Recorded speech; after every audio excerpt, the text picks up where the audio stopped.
There was something in my eye. I thought I saw a roll of the eyes. Oh, you trying to say? I'm sorry. And I wasn't quite sure why, because the twin is very, very cute. I agree. I think we look great. So chic. Oh, yeah, sorry. Both I of think you. I think we look great. Yeah, Somebody definitely. else sing. Thank you. Jeez. Tough crowd. Tough crowd.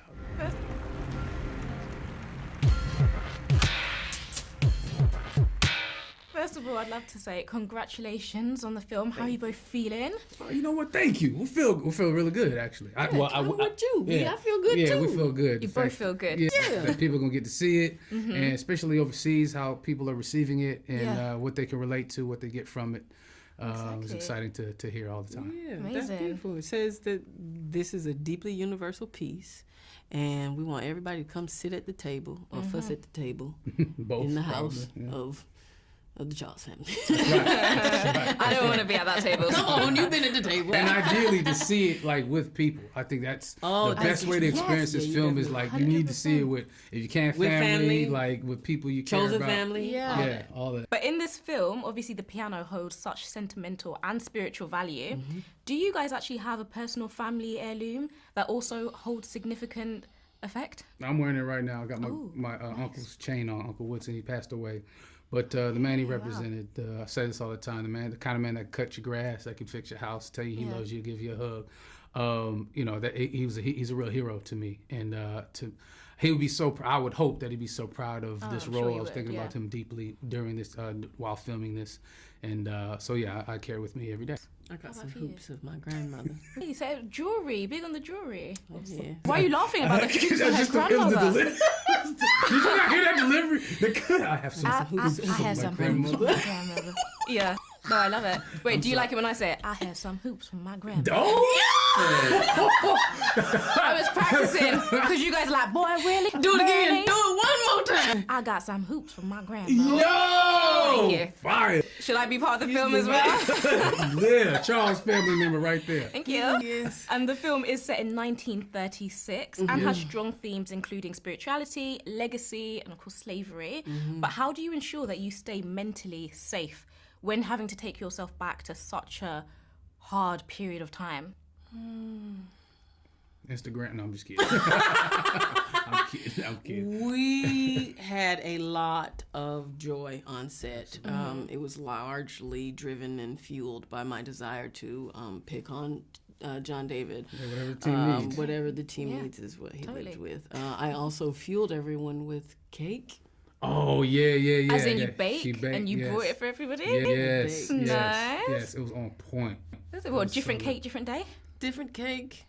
No, same cake, different days. Oh, same cake, Yeah, different different day. Multiple cakes. Yeah. You were Manipulative cakes. Very Just kidding. generous. Very generous. No, I think that For baking. I think all of us have been deeply reared in a certain understanding. I mean, particularly American history, and we just cared and loved each other in that kind of a way that a family does when they are moving through this kind of drama, and so we all understood the importance of this piece. Yes. And what the August Wilson legacy. We understand that we're standing on history. We're literally working with some Wilsonians and Michael Potts and Sam Jackson. Yeah. So having them on set, their presence, knowing that like the OGs are there and knew him.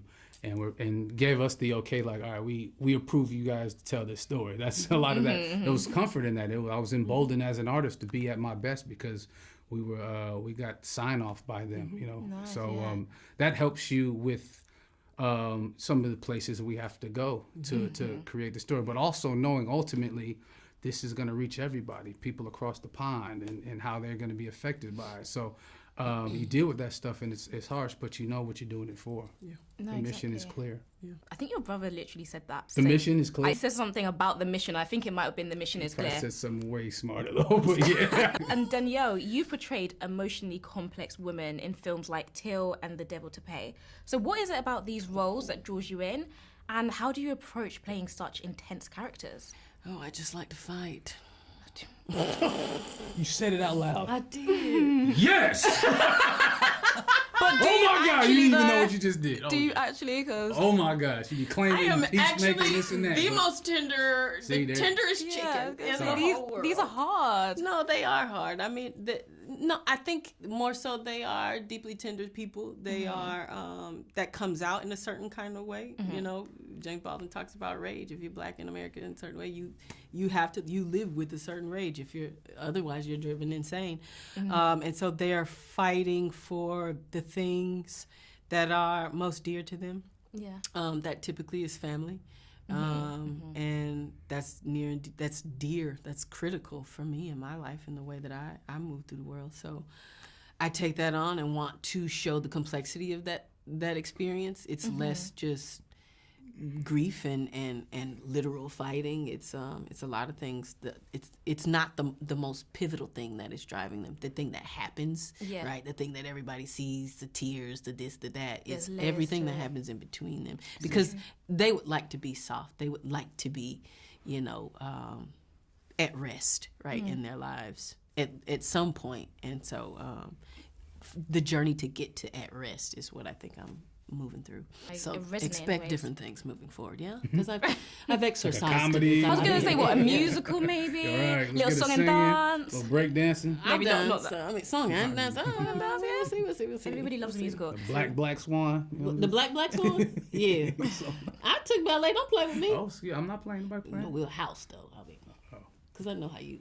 Oh, when we were on set too, there's no need for that. John David, bring me in. John David is so physical. He's a dancer too. No way. Don't let that man's shoulders personally, get moving. but okay. Whatever the team needs. Whatever the team needs. I love that, the sacrifices. John, I was also going to ask you. So, Boy Willie and the men around him, they represent so many different versions of men and the way that they deal with trauma.